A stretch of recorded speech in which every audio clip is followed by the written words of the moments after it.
Thank you so much for watching another one of my interviews here at the Louisiana State Capitol. With me today is State Representative Beryl Amedee. Representative Amedee, thank you so much for coming on with me today. I really appreciate it. Always a pleasure. Well, you know, I've loved covering everybody's bills. I've been watching yours. I wanted to get you about this time because some of your stuff, I guess the way things have been getting filed, I think it's interesting to see how they're going, and I got them right here. You ready? Sure. All right, here we go. We got HB 34 provides for an exception to the open meetings law. Oh, is that the one that's one that's replaced by HB 299, the next one, right? Yes. So can you explain that process on why it got replaced? Oh, sure. HB 34 was filed before the session ever began, and once it was filed, once it was published online, I immediately got phone calls and emails with people very concerned because a rumor spread that somehow Representative Amedee was passing a bill that would let local governing bodies meet in private.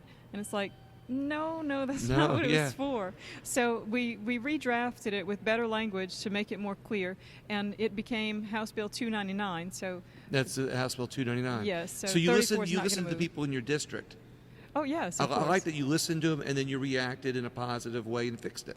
Right. Well, we certainly wouldn't want to pass any legislation if we know before we even handle the bill that it's written in a way that can be misunderstood or not understood, or in a way that somehow creates a law that we don't want. Yes. That's not the intent. So, House Bill 299 now reads, provides for an exception to the open meetings law to allow the receipt of information regarding natural disasters and declared emergencies. That's What right. exactly does it do now? It allows local governments like parish councils and police juries to be able to receive information during an emergency, a declared emergency, sometimes right before the emergency, like when a hurricane is on our doorstep, or right after.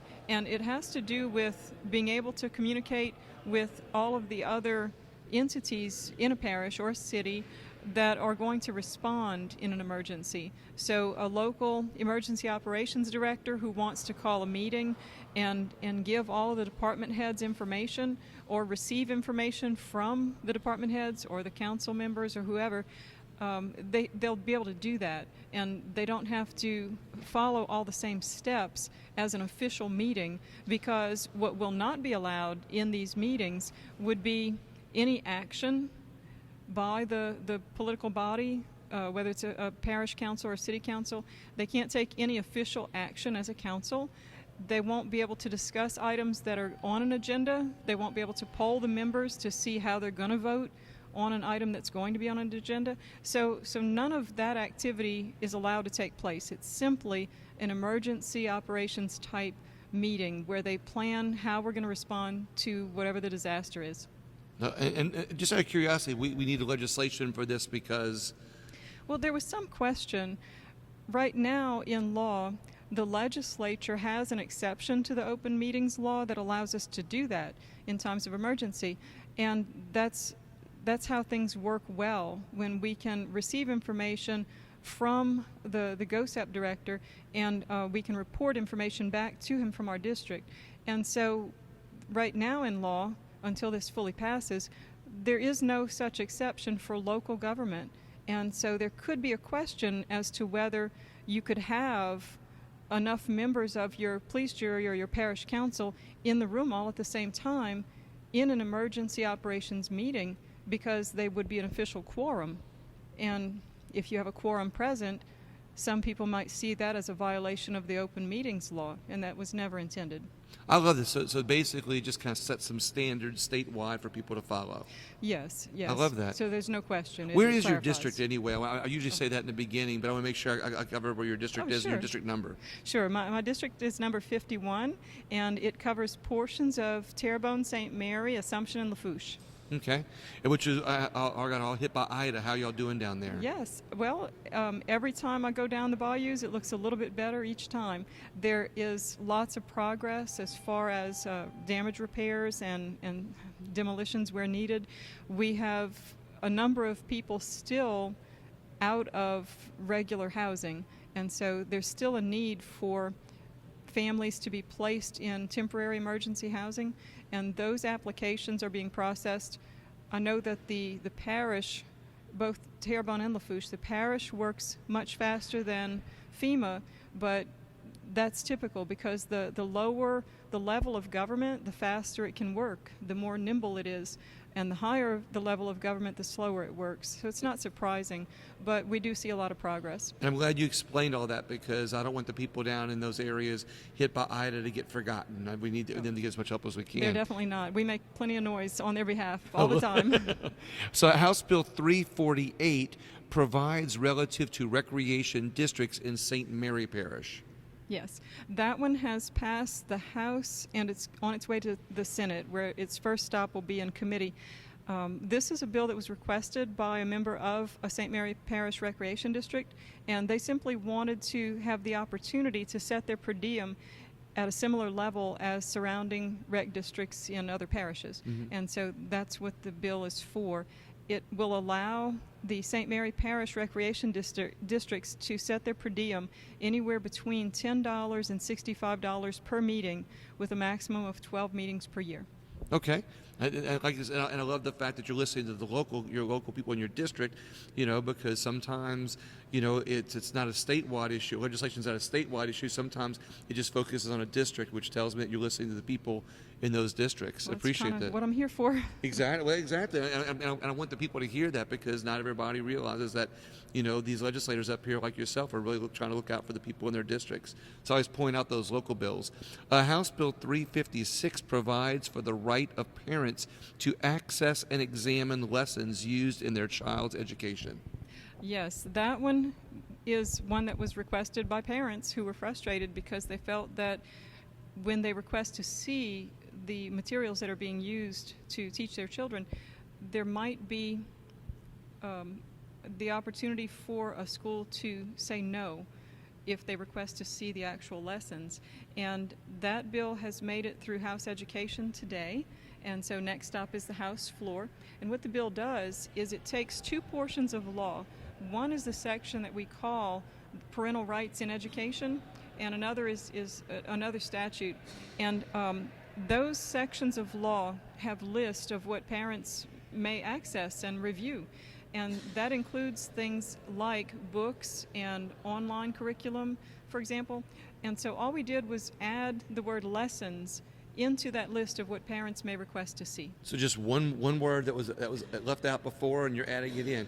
Yes. It sounds like common sense to me that parents should be able to not only see what their children are being taught, but make sure that the laws that are in place cover everything that they need to say. Yes, and when my children were going through school, I heard over and over again that the number one indicator of the potential for success of a child through education is the involvement of his parents. And so this is one more way that parents can be very involved in their children's education. If they ask to see the lesson, then now the school will be able to show them the lesson. Now the bill does not require any additional burden on the teachers or the schools as far as posting the lessons or preparing them and sending them home ahead of time. None of that. It's just a matter of if a parent decides they want to see a lesson, then they can request to see that. So when Susie comes home and says, "Mom, you know what we learned today?" If it sounds a little odd to the parent can now contact the school and say, "Can we see the lesson they used on Tuesday?" And sometimes if something's not called a lesson, it might, or it's called a lesson before this, it might not have gotten exposed. But what I like about this is the difference one word makes could just get enough noise going that it creates parents to get a little bit more involved. And so sometimes there's some positive unintended consequences to this too. I hope that that's how it turns out, because the more parents are aware of what their children are learning, the more parents can truly be partners. We're always hearing partners in education. We really want parents and teachers to be partners. I love the promotion of the partnership between parents and teachers. Thank you for that. House Bill 396 provides relative to work requirements within the Supplemental Nutrition Assistance Program. That bill was heard in House Health and Welfare, and it did not pass out of the committee, so it won't be moving this session. But what the bill proposed to do was to say that when a governor would like to put Louisiana under a work waiver for SNAP benefits, he would have to come before the legislature, specifically before the House and the Senate Health and Welfare Committees, and state his case as to why he believes that Louisiana needs to be under this waiver requirement, and give the data, which would include things like our employment levels or our unemployment levels, because the waiver provision is provided by the federal government so that at times when it's just extremely difficult for a lot of people to get jobs, we won't make their SNAP benefits dependent upon their efforts to get a job. And as of right now, Louisiana's been under a waiver consistently for the last 20 years or more. And so we believe that right now, while we're in a situation where employers are actually having trouble finding enough workers to keep their businesses open regular hours, apparently we don't have such a job shortage that we could not simply require an able-bodied person without dependents to look for work, train for work, or actually have some part-time work in order to receive SNAP benefits. And what's interesting to me is that you're not just making it a work requirement, you're actually tying it to up in unemployment numbers. So you're saying that if unemployment, if there's jobs are low, there's not a lot of jobs on the market right now, that this requirement goes away. And if there's a lot of jobs, on the market, then this goes into effect. Right, and that's actually federal law concerning SNAP benefits. That's already law. We're just not used to hearing that there's any requirement because for more than 20 years now we've been under a waiver, so there haven't been any that apply here. And this just does away with the waiver, basically. No, or put some oversight on the waiver, we'll say. Oversight, yes. It would only say that when a governor wants to renew that waiver or put that waiver in place, that he would have to come before hearing of the House and Senate Health and Welfare Committees. And what that does is it puts a little oversight by letting the legislature hear the proposal, why he believes we need the waiver, and because it's a public meeting, the public can actually have input. Okay, that's interesting. House Bill 407 prohibits adding any vaccine with emergency use authorization status to the list of vaccinations required for school and child daycare entry. Sounds like common sense, but I'll let you explain it. Sure. That one is, what's the status on that one is pending House Health and Welfare. Okay, so that is another bill that has already been heard in Health and Welfare, and it did not get voted out, so it won't be moving. But that bill simply would require that as long as a particular vaccine has not been fully approved by the FDA, no matter what it treats, it cannot be added to the list of the vaccines that are included for, or that are required for students to attend school. That sounds like common sense to me. Yes. Protecting our children because it's not approved or by the FDA. Okay, yeah. Well, thank you for bringing that one up, because I think protecting our children sounds like what some of these bills you have is top on your priority list. Well, I wish that more members of House Health and Welfare would have agreed, but here we are. That's well, the here process. we are. That's how you said. House Bill 427 prohibits the administration of vaccines to minors on school property and at school-sponsored events. And that one is pending House Education. Yes. This one will be scheduled next week in House Education, and this bill is one that was requested by both parents and school superintendents and such, because the feeling is we really want schools to be places of education. We want medical care to be done at medical facilities. Mm-hmm. And so this bill would say that with the exception of schools that have school-based health clinics, there won't be any immunizations being given at a school. Now, this doesn't prevent emergency care right. At any school. If a child trips and falls or has some other need for emergency medical care, this bill doesn't prohibit that at all. This is simply about the administration of immunizations at the school. And as you probably know, several months ago, as soon as the Department of Health made the offer to go around the state and do what we called mobile vaccine units, where they would come to a school and they would administer vaccines to the students and the staff at the school during the school day, that didn't go off without a hitch. There were a few students statewide who actually were immunized with the COVID shots without parents' permission. And so in order to prevent this, it would be best, I believe, if we simply didn't try to do immunizations at school, except where there's a school-based health clinic, where parents are already aware that there is some health care going on, and they will have already signed documents stating what health care they want their student to be able to receive and what they don't. And what comes to my mind on this is if you're allowing a mobile clinic at a school to do this, there might be a child, it might be a small percentage of children that have this situation, that maybe that vaccine, maybe they already had the vaccine with the regular primary care doctor, or maybe they can't have that vaccine, for some medical reason, and a school or the mobile unit does not have access to their medical records. So a mishap could happen, without it being at your primary care. Would that be another situation? That's a very real possibility, and Wow. something we'd really like to avoid. And this bill would help avoid that. House Bill 428 prohibits the State Board of Elementary and Secondary Education and the State Department of Education from recommending any vaccine or medical procedure. Yes. That one's pending the House Education. Yes, that one should also be heard next week. This one, right now, the schools really aren't the ones who are recommending vaccines, for example. The vaccine list that's required for students is issued by the state health department, by the public health officer. And so this bill is an attempt to be sure that that's always how it happens, that any medical procedure that is recommended is being recommended by a health official, not an education official. Because once again, if their medical records are at their doctor's office and not at the school, how can a school make a medical recommendation? Yes, and this just helps avoid that. Right, and this bill is broader than simply the recommended immunizations. This bill would include other things that have been recommended for students, such as maybe Ritalin for ADD. We really want that to come from a health official, not from an education official.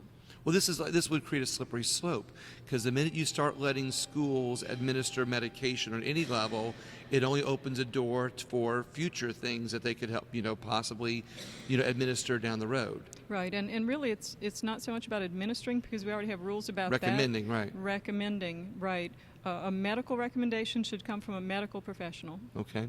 House Bill 499 creates a fund for the purpose of funding tuition exemptions and reduction of textbook costs for persons who are age 55 or older. Oh, go ahead. I'm not 55 yet, but So this bill has already cleared the House Education Committee, and it's going to come before appropriations on Monday next week, because it does involve a fund, so it has to be dual committed. We've had in statute since the 1990s a law that says that in Louisiana, those who are 55 and older may go to a college or university tuition free and get a 50% discount on textbooks and materials that are purchased from the college or university. But the last line of that law says subject to appropriations, and no money has ever been appropriated. And so my bill is an attempt to finally say, well, let's put some money to it. Yeah, let's put some teeth behind this law. Yes. And so since the 1990s, there have been several schools around the state who have offered this to their students who are 55 and up, but it's come out of their own budgets. It hasn't come from the state general fund, and so it hasn't truly been appropriated by the legislature. It's just been an individual option at the various schools. This is really interesting. So legislation was done many years ago to offer people 55 or older to be able to not only have free tuition, but to be able to get their discounts, but it was never funded, or the link was never connected. I try to say things in real layman's terms, so that people can understand. They never put money to it. Yeah, they just never put money on it, Yeah. So the bill, so it's there. It's like putting a gift on the other side of the bayou, but not creating the bridge to get it. Yes, that's a good way to look at it. In Louisiana terms. There you go. And so what the bill would do is it says that the tuition up to $200 per credit hour would be funded. And so if someone chooses a school where the cost per credit hour is $150, then their whole tuition will be covered. If they choose a school where the cost of tuition is, say, $300 per credit hour, they're going to have to come up with the extra 100 on their own. But the first $200 per credit hour would be covered. So you hear that, everybody, 55 years or older, get out there and get your education. All right, here we go. House Bill 531, Vaccines, provides for civil remedies for a student who is denied entry into school because of immunization requirements. Yes. That one is pending House Education, right? Yes, pending House Okay. House Insurance, right. Oh, House Insurance. Yes. It prohibits group health plan, provides for civil remedies, is pending House Education. You're There correct. You go. Okay. Sorry, guys. That's okay. So that one is going to be heard next week. Basically, I'm told that I think I have 4 bills that are assigned to House Education that have not yet been heard, and the chairman said we'll put them all on the calendar next week. So it's going to be, I guess it'll be Beryl Day in Education one day next week. And what does that one do? So that one, right now in state law, if you have a child going to school and for some reason there is an immunization that your child should not have, if it's a medical reason, then your doctor would write a note saying that this child shouldn't have that shot. If it's a religious or philosophical reason, then the parent writes a note that simply says, Susie won't be getting this particular shot this year. And so that's called an exemption. And when a parent files an exemption with the school has to put that in a file. And that should be the end of it. Well, in many cases, there have been schools and daycares around the state who have chosen to reject those exemptions and say, oh, well, if your child's not going to get this shot, your child can't come here as a student. Well, that's against the law. Sounds like a form of... So the state agencies are required to follow state law. And this bill doesn't give parents any additional rights that they don't already have, which is the right to sue if their waivers are rejected. It simply takes that right and spells it out right there in the same statute where the exemption is mentioned, so that we can clarify that if your exemption is rejected, you can file suit against the school or the daycare because they're not following the law. Not like I said, you're looking out for children and parents here, sounds like.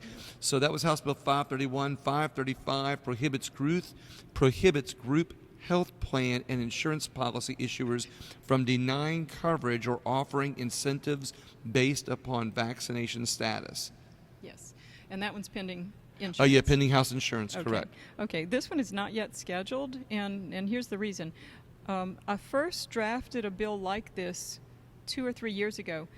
And it was because parents were contacting me from my district and from around the state, and they were saying that pediatricians had posted signs on their door that said, if your child is not fully up to date on all of the recommended childhood immunizations, we won't see them as a patient.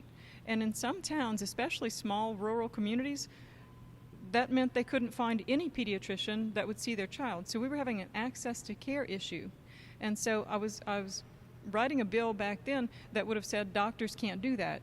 But then I looked into it to see why doctors were doing that, and I found that it was because insurance companies were incentivizing the doctors to do that by giving them special treatment or bonuses if they would make sure that a very high percentage of their patients had all of their immunizations up to date. And for children who may have certain shots that they can't take, that meant that they weren't going to have a pediatrician. And so I brought that bill back then, and it didn't pass. And so here we are on the other side of COVID, and we've seen so much and learned so much. So I was going to bring that bill back again this year. And back in January, when I was drafting the bill again, I received an email from a constituent who said that he had spent a month in the hospital being treated for COVID, and now he was home and he was doing much better. But he had just received his hospital bill, and his insurance company refused to pay his hospital bill simply because he had not received a COVID shot, which does not prevent COVID, by the way. Exactly. And so I expanded this bill so that it included even that. And so the bill says that an insurer cannot use your vaccine status. Discriminate against you. Yes, to either determine whether you're going to be covered or to determine the amount of coverage and so on. The reason the bill is not scheduled yet is because I had heard from 2 constituents now, and the first email completely disappeared. It's somewhere in cyberspace, I suppose. And so since that time, I've been trying to contact people who had reached out to me, who had these experiences where their bills were not going to be paid because their insurer said you didn't get the COVID shot, so we're not paying. And I can't find them. So if anyone listening has had that experience where their insurance company has denied to pay for their bill because they didn't get a COVID shot, or if anyone has a child or any family member who has been denied access to medical care because of their vaccine status, please call me, and if you're willing to come share your story, I'll schedule the bill. I like that. Okay, yeah, because discrimination in any form is a bad thing. House Bill 594 provides for rights of individuals to bodily autonomy and to make health care decisions. Yes. And that one's pending the House and Welfare Committee. Yes, and the one right after it is the constitutional amendment that's related to it. Oh yeah, House Bill 596 provides for rights of individuals to bodily autonomy and to make health care decisions. Yes. Constitutional amendment. So one is the bill and one is the teeth. Right. One is the bill that goes into the statutes, and the other is the amendment that goes before the voters at the polls. Unfortunately, once again, House Health and Welfare apparently does not agree that we should all, as individuals, be able to determine what health care procedures we're going to accept or reject. And so they voted the bills down. Wow, so those are dead for right now then. Yes. That was House Bill 594 and 596. House Bill 735 provides relative to indemnified products. Yes, and that one is pending. That one is pending House Commerce. Right. That one's not yet scheduled. I'll have to talk to the chairman. She was absent one day this week. That bill says that no one can require you to use products where the manufacturer of the product is legally not liable if something goes wrong. And so, once again, certain vaccines, most of the childhood vaccines, in fact, the manufacturer of those vaccines cannot be sued if you have an adverse reaction or if someone dies. And they can't be sued because there is federal law that says that they are not liable. And there are other products out there besides vaccines that also have laws that have waived the manufacturer's liability. And so the bill says that if someone, like your employer, is requiring you to use one of these products where the manufacturer cannot be held liable, they can't make you use those products. So it protects you. It sounds to me like there's like this common thread that runs through a lot of your legislation is really about personal freedom. It really, and for me, freedom's a big thing. You know, it just sounds to me like this, like a lot of your bills are really protecting people's freedoms, but also giving people their freedoms back to make their own decisions, and not letting a government step in and force them to do something that they think are against their free will. Right. The theme is personal freedom and consumer protection. I like that. House Bill 984 provides relative to school board meetings. That one is pending. That is 984 is pending House and Governmental Affairs. Yes. That one is going to be scheduled in House and Governmental either on Tuesday or Wednesday next week. The chairman hasn't sent me the agenda yet. This bill was again requested. With some of the actions that we've seen in school board meetings throughout the state in the past few years, it seems that school boards, some school boards, have taken steps to somehow either reduce or sometimes even completely prohibit public comment at their meetings. Now, these are supposed to be public meetings, so this bill will require school boards to allow for public comment, and it lays out some boundaries for that. And right now, school boards, as far as I'm concerned, in what I read in law, are required to allow public comment, first of all, before every item that they vote on their agenda, And secondly, there's supposed to be a public comment period somewhere during the meeting that is not necessarily related to an agenda item. So a school board is supposed to already have some sort of policy where the public can come before them and speak from time to time, even briefly, about pretty much any topic.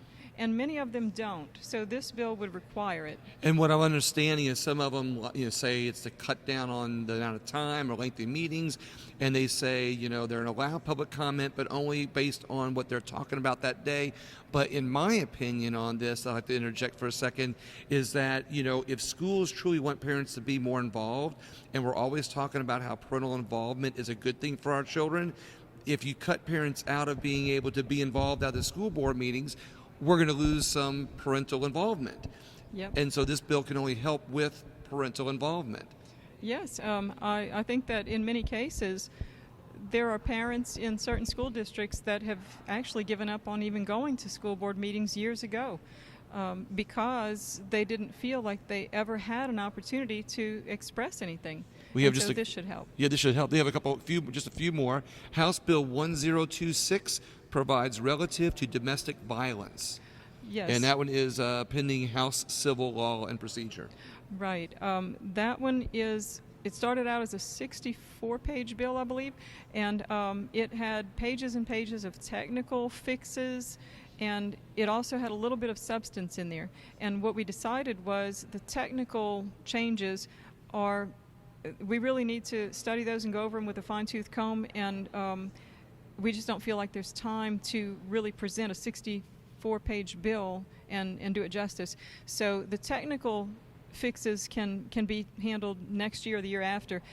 We're trying to whittle down the bill to where there's just the substance left, and so we did file a draft of amendments, and it has not yet been rescheduled because we're still working with several family law attorneys to come to some agreement that we have the best wording. So that one is pending, and we'll see. I like the fact that you're not rushing it just to get legislation through, and that you're seeking advice from professional people in the field to be able to help not only create better legislation, and you're willing to take the time if it takes more time to do so. Oh yeah, we don't want to rush. That's family law. That's very delicate. Very delicate. And we certainly don't want to rush into anything, but we want to find what really works. HCR 37 directs the State Department of Education to publish certain student enrollment information on its website each year. Yes, that one has already cleared both House Education and the House. I believe it's on its way to the Senate. And right now, the State Department gathers certain student information every school year. They already gather the information. The problem is we can't always find the information on their website. It may not be reported there in a way that the public can really utilize the information. And the specific information we're looking for in this resolution has to do with those who choose the approved home study program and the non-approved, non-public, not seeking state approval. Mm-hmm. So it's really all the homeschoolers. We want to be able to see those numbers each year because right now we know that the homeschool population has really exploded recently, and it would be best for the public, for parents, and for lawmakers and policymakers to know the choices that parents are making for education. And that way we can bring the best policies. Like that. Your last one is H.R. 50, commends the Ellender Memorial High School girls basketball team on winning the Louisiana State High School Athletic Association 2022 Class 4A State Championship. Yes, we are proud of the girls at Ellender, and we have a resolution, and we'll be inviting them to come to the Capitol sometime before the session is over to receive the resolution so we can honor them in person. These girls have come against tremendous odds. They lost their coach. He passed away, and then they've also been through COVID shutdowns like everybody else, and then they've pretty much lost their school to Hurricane Ida. And yet they pulled and their together. Homes and everything. Yes. Yeah, so your school is pretty much gone, and your house might have been also. Coach is gone. Yeah, and so in spite of all of that, they have pulled off the championship, and we want to honor them. And what I like about these local bills, and I always point this out in every interview, is that people tend to think that our legislators just up here creating laws for Louisiana. But I like to point out when this happens that you're really listening to the people in your district, and you really have your finger on the pulse of your district to really see what they need and listen to the needs of the people that elected you. And this shows just that, and it's just kind of a way to help boost morale and spirit. Well, thank you. And would you like to hear about 2 more resolutions that are on the drafting board? Oh, absolutely. Yeah, Okay. let's hear that. Great. You're telling us a secret that's not even on the board yet. Yes, it's not even hot off the presses. This is not even on the press yet. 2 quick ones, yeah. 2 quick ones. I don't think they have numbers yet because they're still drafting. One is a resolution honoring Bishop Fobb, who just got a promotion and has been relocated out of state. He has been the bishop of the Archdiocese of Houma Thibodeaux for years, and he's done such an outstanding job. We just want to honor him in his new position. And another is a resolution. During the COVID shutdown, a lot of government meetings moved to online, and members of our disabled community felt that they were sometimes able to participate actively for the first time because they have a lot of trouble coming out to the meetings, and by having meetings by Zoom and on Facebook Live, they were able to participate. And so this bill is going to be this resolution is going to be one that encourages local governments to the greatest extent possible to preserve some of the abilities of people to participate in their meetings when they can't come in person, even if it's at least like what we're doing here in the legislature, where if you can't come to the committee meeting, you can send your remarks ahead of time, and they'll be put into the record. And what I like about this one is that it's not a law that we have to put back on our books. It's just something a recommendation, if you will, for people in the state, but set some guidelines on that. Right. Well, Representative Amedee, is there anything else? Any closing words that you want to say? Well, we're past the middle of the session now, and this is where all the bills begin to bottleneck and the frenzy begins, because there's this little atmosphere of panic, because if your bill doesn't get moving soon, it's not going to have time to make it all the way through the process. And so if you contact your legislators in the next couple of weeks and we seem a little frazzled, it might be because we are, because the days are long right now, and the bills are moving fast. We're currently handling, this week on the House floor, we've been handling somewhere between 34 and 47 bills a day, and I expect that could grow to as many as 70, maybe 72 on some days before the session is over. So here we go. Awesome. Well, thank you very much. And everybody else, thank you very much for taking the time to watch. And also remember that you can hear this as a podcast at William Wallace for America on any podcast app. I post these interviews in addition to Facebook, also on Rumble and YouTube. Catch it there, and please share the interview, share the video. Thank you all so much for watching, and y'all have a great day.